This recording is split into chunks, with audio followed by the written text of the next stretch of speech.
Apakah kualitas pendidikan itu ditentukan oleh tarif? Ya, kalau nggak dimulai dari kita, nggak dimulai dari kalian, dimulai dari siapa gitu. Oke, selamat malam semua ya teman-teman. Di kali video ini nggak akan buat seperti video seperti biasanya ya. Yaitu video ini aku lebih ke Q&A, itu dengan temanku Tommy Bornado. Dia adalah seorang dosen dari universitas yang tidak bisa aku sebutkan namanya, tapi dia adalah seorang dosen. Kita boleh cek ya, dosen di Tanjung Pinang ini. Jadi untuk pertama ini, kenapa sih harus ada Q&A di video ini? Jadi biar kita lebih pintar aja ya guys semuanya. Kita bisa tahu gimana itu dosen itu seperti apa. Terus yang aku pertanyakan ini yaitu adalah keresahan hati para mahasiswa. Apa sih keresahan hati mahasiswa ini? Mereka ini ingin bertanya kepada dosen secara langsung, ini kayaknya lebih sulit kayaknya. Mungkin harus ada gimana? Perantara gitu. Oke, ini temanku, dia akan memperkenalkan diri kepada teman-teman semuanya. Silakan Tommy, tuh perkenalan diri dulu. Halo guys, saya Tommy Bonardo. Perkenalkan, saya sahabatnya Midun nih dari SD ya, kita udah bareng. Tadi Midun udah nyebut kalau saya adalah seorang dosen. Sebenarnya saya agak kurang gimana ya disebut dosen, terlalu ini ya. Saya lebih senang sebagai fasilitator, karena dosen itu sebagai apa? Dosen itu kan lebih mengajari ya. Kalau fasilitator itu lebih. Ya saya juga sebenarnya masih belajar. Jadi saya belajar dari mahasiswa juga belajar dari saya. Jadi kita sama-sama belajar. Saling Berkesinambungan ya. Ya. Jadi seperti itu teman-teman. Oke, jadi di sini saya udah ngerangkum 5 pertanyaan. 5 pertanyaan itu dari beberapa mahasiswa. Itu aku tanya nih, ketemu sama mahasiswa ya kan? Ya. Ketemu mahasiswa, Bang, seandainya abang ini mengeluarkan unek-unek di hati gitu, apa sih yang abang pengen tanyakan ke dosen? Jadi sebanyak mahasiswa kurang lebih aku bertanya itu sekitar 10 orang mahasiswa, yaitu aku ngambil rangkuman menjadi 5 pertanyaan. Oke teman-teman, dan ini adalah pertanyaan yang pertama, kenapa harus memilih jalur itu menjadi dosen? Kenapa harus jadi dosen? Sebenarnya dari awal sih saya nggak punya intensi ya tujuan jadi dosen. Cuman ya karena saya dulu di administrasi publik ya satunya. Jadi kemudian S2-nya kebijakan publik itu linear ya. Dulu saya pas S1 saya mencoba di program studi hubungan internasional, tapi ditolak. Karena memang Kenapa itu bisa ditolak itu, saudara? Nah, itu dia. Mungkin saya dulu ngaco sih pas ujian masuknya ya. Karena memang dari awal, dari SMP SMA saya udah tertarik sih sebenarnya dengan isu-isu sosial politik. Saya memang udah tertarik. Jadi masuk ke dunia sosial politik itu bukan salah jurusan. Karena udah memang target lah ini. Ya, karena memang tujuan udah suka lah saya. Karena dulu kan dengerin musik udah yang aroma sosial politik. Oh ya benar. Jadi gitu. Dan jalurnya ada memang di situ ya. Ya. Jadi kuliah 1 dan sambung ke magister. Nah, di tingkat magister saya di kuliah akhir ini diminta sama adalah dosen pembimbing pas tesis, diminta untuk membantu mengawas ujian pas itu. Awal ya, mengawas ujian anak-anak S1 waktu saya sedang mengambil S2. Oke. Nah, kemudian saya diminta juga pas dia ngajar nih, saya diminta untuk ikut masuk kelas dia. Jadi ya sebagai anak-anak atas masih penyusul ya. Yoi, anak-anak atas, absenin anak-anak. Nah, sampai akhirnya saya ada topik bahasan juga diminta untuk menjelaskan oleh ibu diminta untuk menjelaskan. Terus saya berpikir sepertinya ini juga ya, enjoy juga ya seperti ini yang menjadi fasilitator ya, interaksi antara itu apa, kepuasan apa yang didapatkan awal ya, kepuasan apa gitu? Karena memang saya udah tertarik jadi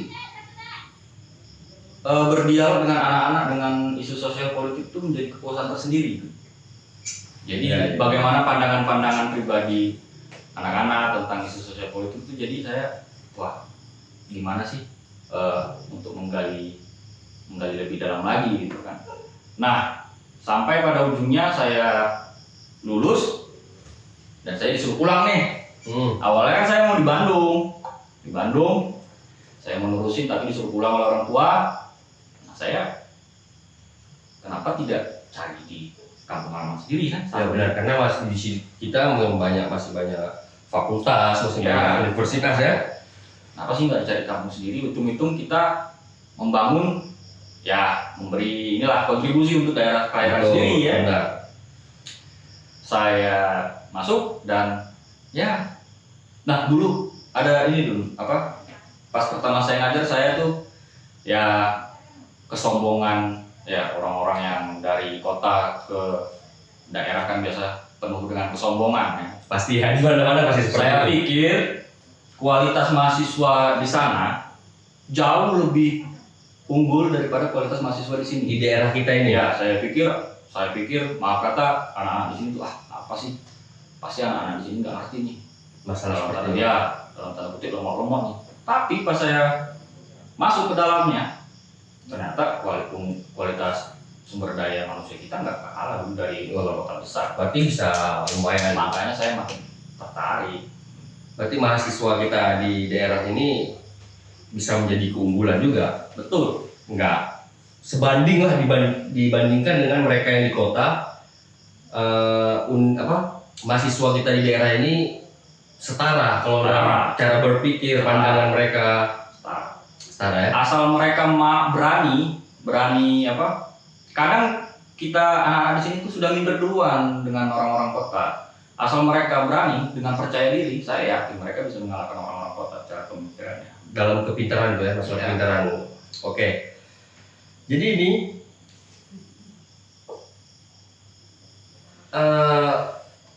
Tom ini kenapa mau menjadi dosen itu memang karena udah ada niat. Dia tuh dari awal sudah senang dengan namanya sosial politik, cara pandang politik.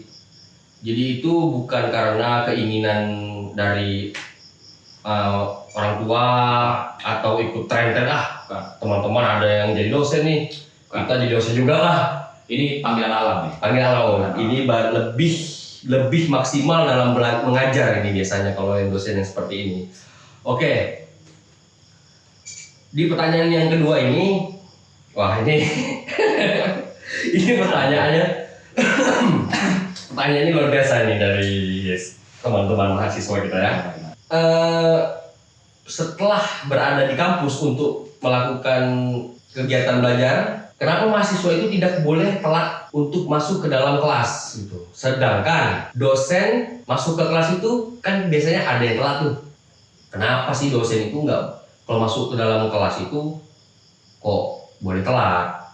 Padahal mereka mengatakan mahasiswa ini bayar uang semester loh gitu kan. Dia yang membayar, seharusnya dia yang boleh telat gitu. Nah itu gimana tuh pandangan yang seperti itu gitu? Oh, ini pertanyaannya menarik sekaligus sulit ya. Saya mikir 2 jam dulu boleh? Kelamaan bos. Jadi kenapa? Boleh diminum dulu ya. Iya. Nanti dulu santai. Jadi tadi pertanyaannya tuh intinya tuh kenapa mahasiswa tidak boleh telat sementara dosen kok boleh telat gitu ya? Benar. Sebenarnya kalau idealnya itu sih sama-sama tidak boleh telat idealnya. Sebenarnya. Ya. Tapi kalau udah sekarang sih, kalau dulu itu kan kita sama-sama mahasiswa kan, kalau misalnya mau telat itu mau ngirim memberitahu dosen bersangkutan itu kan masih lewat, kalau dulu SMS ya, segala macam, itu masih sulit. Jadi kalau misalnya kita telat kan kita dianggap ya ini semena-mena segala macam, jadi nggak boleh masuk. Tapi kalau sekarang itu dosen dan mahasiswa itu bisa saling kirim kabar. Sekarang kan gampang, udah banyak grup dan lain sebagainya. Nah itu intermezzonya. Jadi gini, idealnya itu kan sama-sama nggak boleh telat. Tapi biasanya dalam praktiknya itu dosen dan mahasiswa itu diberi jatah sebenarnya spare time. Biar ada waktu luang sedikit gitu. Betul, spare time 15 menit biasanya pada umumnya ya. Pada umumnya 15 menit setelah perkuliahan dimulai. Jadi mau dosen atau mau mahasiswa, misalnya jam 8 dimulai. Nah, 8.15 itu sudah istilahnya kunci pintu. Itu 8.15 kunci pintu. Itu nggak ada alasan lagi, Nggak ada alasan. harus keluar tetap ya. Nggak ada alasan. Jadi gitu.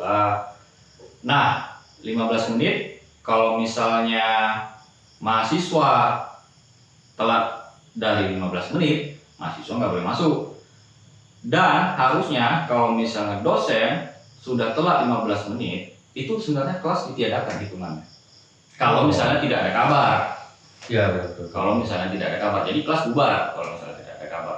Tapi kalau sekarang itu udah bisa saling kirim kabar, misalnya Pak, saya izin telat, ada urusan segala macam. Nah, kita lihat juga urgensinya seperti apa gitu kan. Kalau misalnya, Pak maaf saya telat, saya kesiangan kan, Oh, itu kan gimana ya kan. Betul. Nah, begitu juga dengan dosen misalnya ada misalnya rapat atau apa kan, anak-anak misalnya kan, maaf mungkin kelas agak diundur segala macam dan lain sebagainya. Nah itu intinya ada komunikasi. Nah seperti itu. Nah tapi kadang ada, ini tergantung dosen juga, tergantung orangnya juga sebenarnya. Beda orang beda cara ya. Beda orang, beda cara, beda kebijakan dan beda kebijaksanaan. Betul. Ada misalnya kalau dulu kan kita juga pernah sama-sama kuliah, ada dosen yang killer ya, Oh, betul. killer. Kadang telat 5 menit juga nggak boleh masuk. Tapi kalau misalnya dia ada urusan dan sebagainya, dia memegang kontrol penuh ya.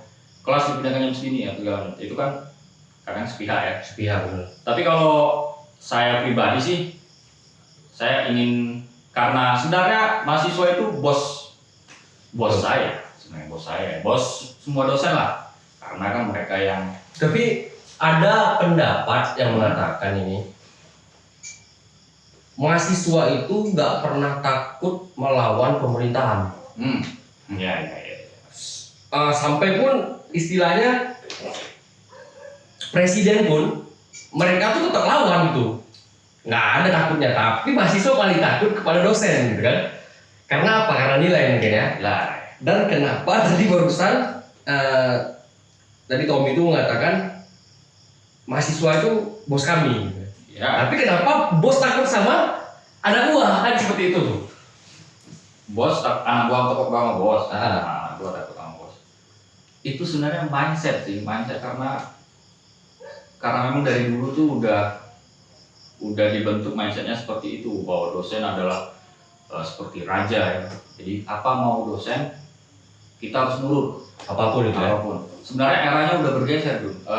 Kalau generasi dosen muda gitu kan sudah menyesuaikan lah, sudah paham dan memberi pemahaman kepada teman-teman mahasiswa bahwa saya ada di sini karena kalian gitu kan. Ya, betul. Ya, karena kalian. Jadi saya membuat kalian sebagaimana nyamannya, selayaknya. Jadi seperti itu. Tapi ya balik lagi ke pribadi dosen masing-masing. Tapi kalau saya pribadi sih enggak lah. Saya pengen kalau misalnya saya enak, mereka enak, saya enak juga.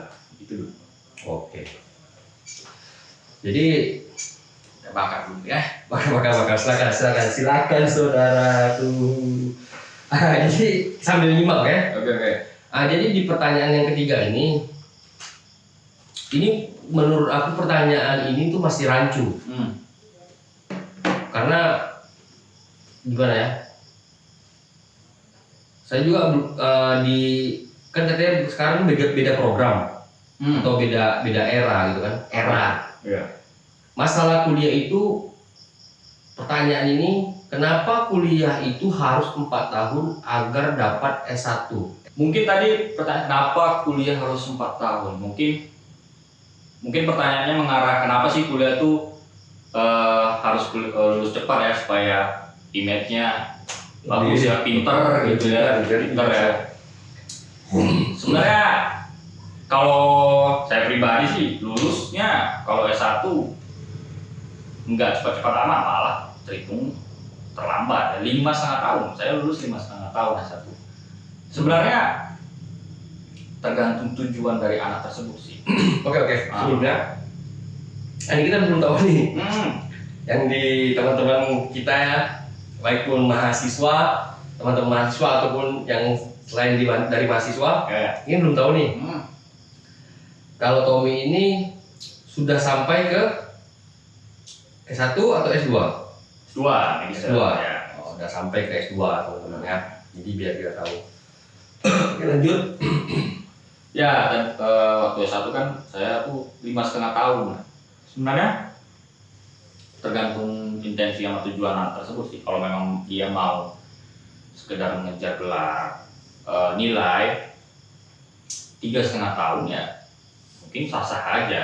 Tapi kalau boleh, kalau zaman era sekarang itu kan sudah tidak mementingkan nilai lagi, tapi skill bagaimana berorganisasi, pergaulan, networking, dan itu sulit kita dapatkan kalau kita tuh cepat kuliah tuh cepat 3,5 tahun, kuliah pulang, mainnya kapan?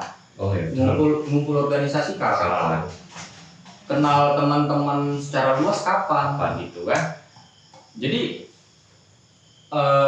kalau menurut saya pribadi, kuliah cepat itu nggak menjamin.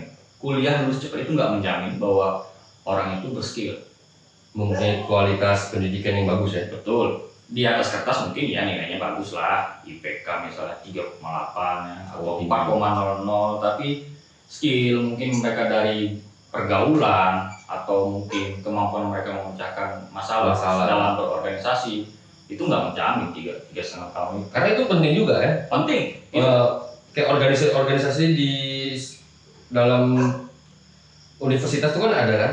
Ada. Nah, itu penting juga sebenarnya. Itu sangat penting nanti ke depannya untuk di dunia kerja. Karena kan kalau misalnya kita kuliah pulang cuma tahu teori doang, nanti pas kerja kan kita harus berorganisasi. Ada atasan, ada rekan kerja. Benar-benar. Bagaimana kita berkomunikasi itu kan harus belajar dari saat kita kuliah.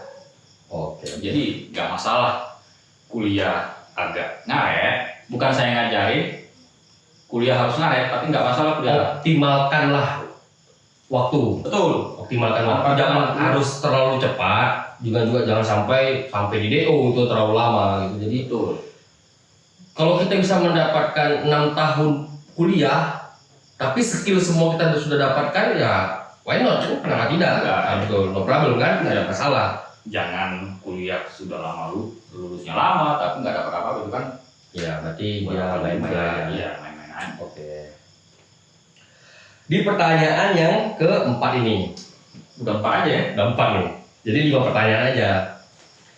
Jadi di pertanyaan yang keempat ini, jadi seperti ini. Kita kan di dalam masa pandemi nih, COVID-19 ya. COVID-19, mahasiswa ini kan disuruh untuk PJJ nih, yaitu perkuliahan jarak jauh, secara online. Kebanyakan mahasiswa ini mengeluh dalam masalah kuota. Mereka tuh untuk menghabiskan kuota. Lebih banyak mereka menghabiskan, kalau nggak kuota itu pergi ke kedai-kedai kopi ya, untuk mencari fasilitas wifi.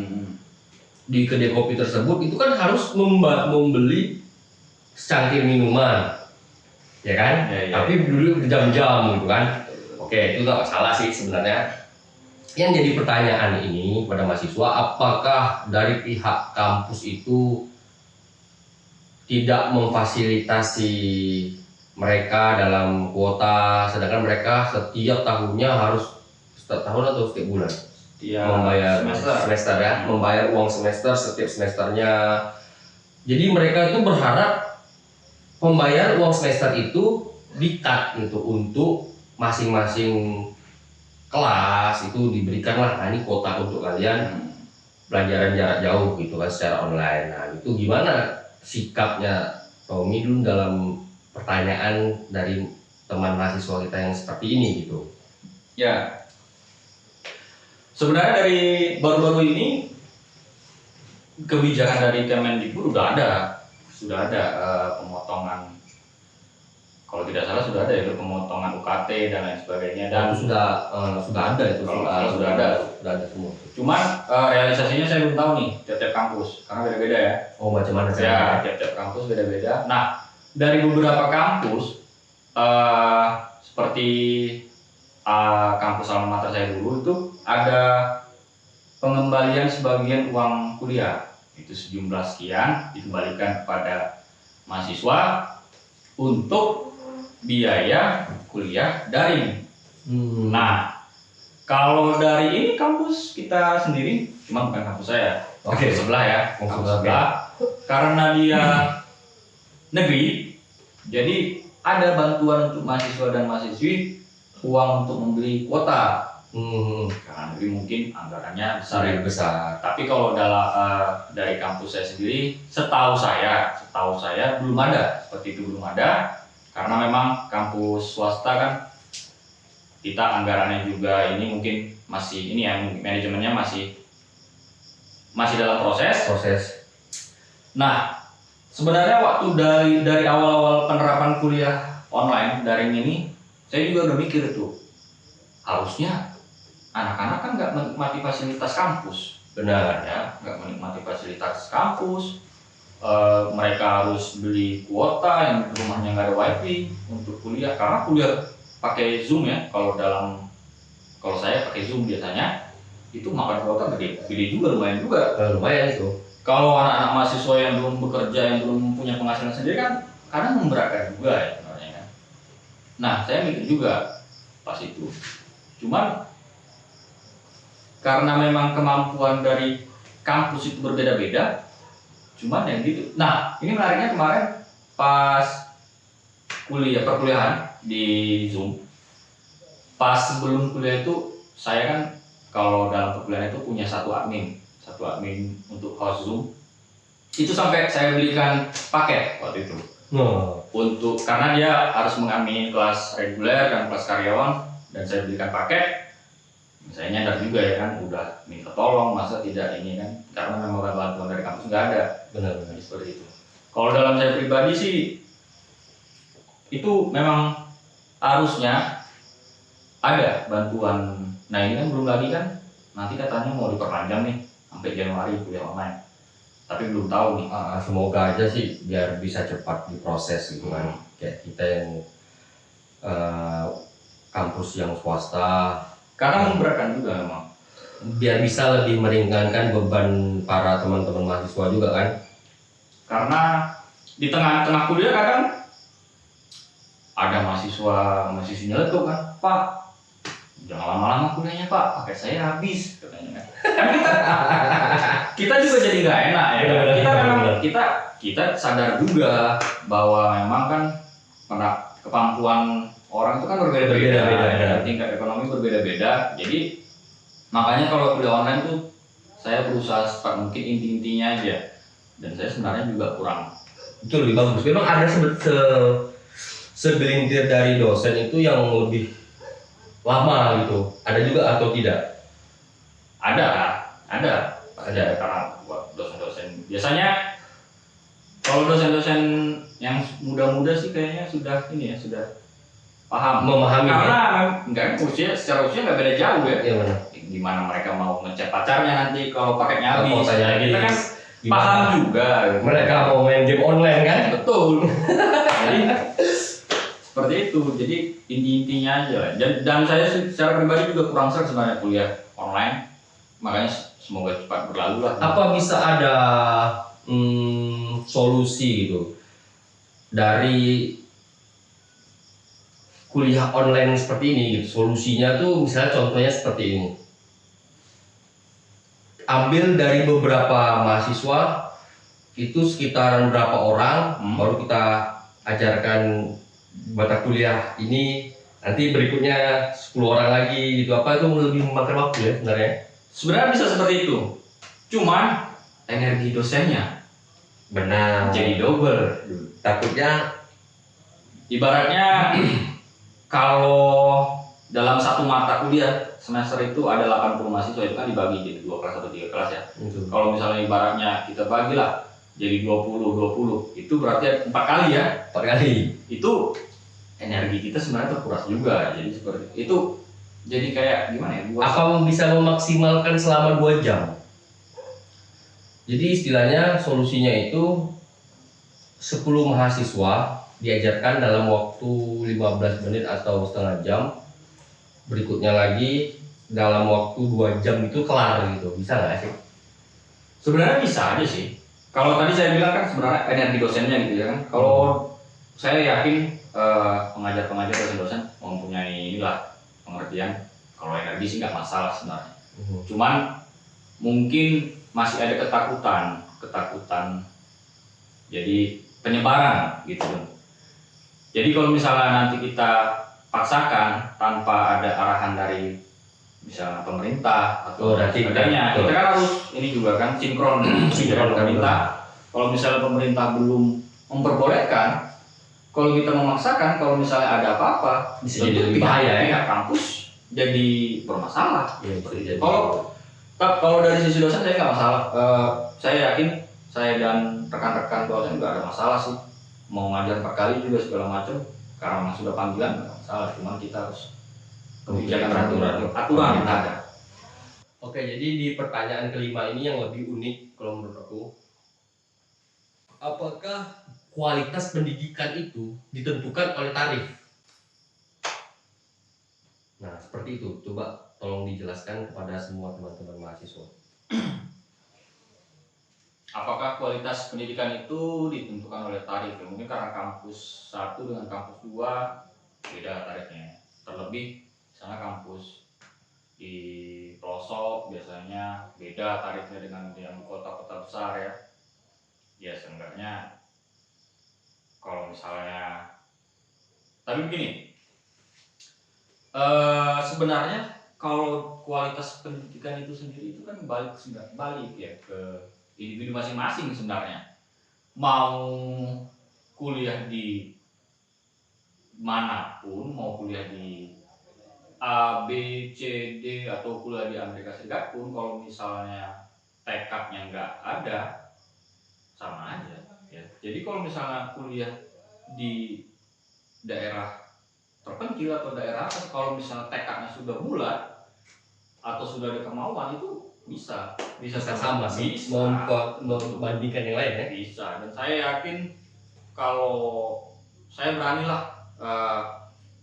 berani ini ya, berani adu argumen dengan mahasiswa sini dengan misalnya mahasiswa kota besar, bahwa mahasiswa orang-orang sini, mahasiswa dan mahasiswa sini nggak kalah sebenarnya kualitas pendidikannya. Betul, kualitas. Kalau misalnya kan saya di sosial politik kan, argumen sosial politiknya dengan orang-orang di sana, cuman ya karena mereka minder kadang-kadang, ini dari kampus ternama nih, gini-gini dan sebagainya. Kadang mereka minder, nggak percaya diri. Ngapain sih, percaya diri aja sih sebenarnya. Saya berani jamin anak-anak sini nggak kalah dengan itu. Nah, terkait tarif itu sebenarnya kan bukan dari itu, lebih mungkin ke fasilitasnya, karena memang kita harus akui bahwa fasilitas di kampus-kampus kota besar atau bahkan luar negeri itu kan ya, kalau mau terang-terangan kita bilang beda lah dengan daerah-daerah di Indonesia lainnya, terlebih di daerah-daerah terpencil. Dari gedung, perpustakaan, koleksi buku ya kan, berbeda koleksi buku. Tapi sekarang kan sudah online, gampang ada Google kan, ada semua segala macam jurnal-jurnal bisa diakses benar. Dan kualitas kursi juga kadang-kadang ya. Tapi nah itu sebenarnya cita-cita dari kami juga sih, semua, bukan saya sendiri, semua tenaga pengajar dan orang-orang senior saya, bahwa pelan-pelan kita akan mengejar ketertinggalan itu. Jadi kalau enggak dari sekarang nih, kapan lagi ya kan? Harus dari sekarang. Kalau misalnya kita sudah mengelola dan memberikan pemahaman kepada generasi selanjutnya, bukan nggak mungkin dong kita ngejar daerah-daerah lain. Di kampus-kampus ini kan sudah mulai bangun pendidikan ke pelosok-pelosok dan lain sebagainya. Jadi seperti itu sebenarnya. Kualitas pendidikan itu sebenarnya dari tarif juga enggak juga sih. Saya juga dulu banyak kok teman-teman di sana juga kuliah mahal-mahal juga kosong juga sih, isi kepalanya juga nggak ada. Sama aja. Sama aja. Iya. Sebenarnya di sini juga dengan segala keterbatasan juga mereka bisa loh, mereka paham apa mereka mau, mereka ini, jadi sebenarnya Sama good ya. sama nggak masalah. Nah, jadi gini teman-teman semua, nggak ada bedanya tarif itu dibandingkan dengan pendidikan.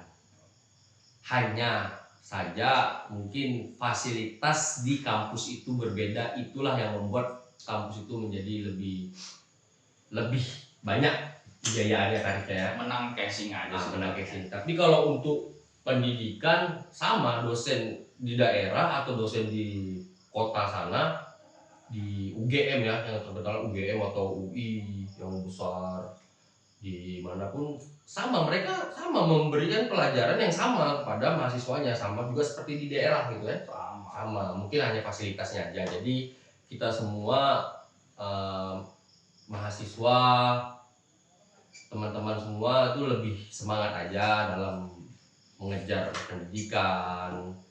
Jangan wah kita ini orang nggak punya, kita nggak bisa pintar. Oh itu nggak ada. Jadi Dan gini, tadi terkait pertanyaan nomor 5 tuh, yang terakhir ini penutup aja sih sebenarnya. Tadi kan cita-cita ya bahwa kita mau mengejar ketertinggalan di kota besar. Maka itu saya itu sebenarnya pengen nantangin ini teman-teman yang ya teman-teman inilah lulusan kota besar, kampus ternama atau mungkin luar negeri, anak-anak Indonesia ya. Kalau misalnya udah lulus, kenapa sih nggak nyebar aja ke Indonesia, jangan terpusat di itu aja, Jakarta, Bandung dan sebagainya. Udah banyak di sana orang-orang seperti kalian, udah banyak. Jadi Indonesia itu kan dari Sabang sampai Merauke, di daerah-daerah pelosok sana misalnya Papua masih banyak butuh tenaga yang jago-jago seperti kalian. Kenapa sih nggak nyebar aja? nyebar aja, benar. Kita katanya orang Indonesia mau adil, mau rata gitu kan, sila kelima keadilan sosial. Kalau nggak dimulai dari kita, nggak dimulai dari kalian, dimulai dari siapa gitu. Jadi nggak usah bullshit protes sana sini, tapi kalian juga nggak mau turun tangan, ya, nggak mau nyentuh tanah dan sebagainya, mau main aman di kota itu sama aja. Banyak kan di daerah-daerah kita di Indonesia ini, di Papua yang masih banyak ketinggalan ya. Jadi lebih bagusnya kita nyebar lah gitu, misalnya dosen-dosen ini nyebar, memberikan pendidikan yang lebih maksimal di daerah sana gitu. Jadi biar Indonesia ini mempunyai kualitas pendidikan yang rata, yang tidak bisa disepelekan oleh luar negeri. Betul. Jadi untuk para fasilitator itu lebih bagus kita menyebar aja agar semuanya pendidikan bisa merata. Nah, jadi gini teman-teman semuanya, kali ini gitu, jika kalian suka dengan video ini, kalian senang mendengar tentang ini gitu kan, ini sudah terjawab semua loh pertanyaan dari kalian semua. Jika kalian suka, kalian boleh tekan tombol like, dan kalian misalnya apalagi nih Bang Midun, apalagi nih Dun, bisalah kalian tulis di kolom komentar di bawah. Dan jangan lupa subscribe di channelku. Jadi intinya untuk di daerah ini tetap semangat semua teman-teman mahasiswa dalam belajar, dan dosen-dosen ini tetap maksimal untuk mengajari kalian semua. Salam maksimal. Bye.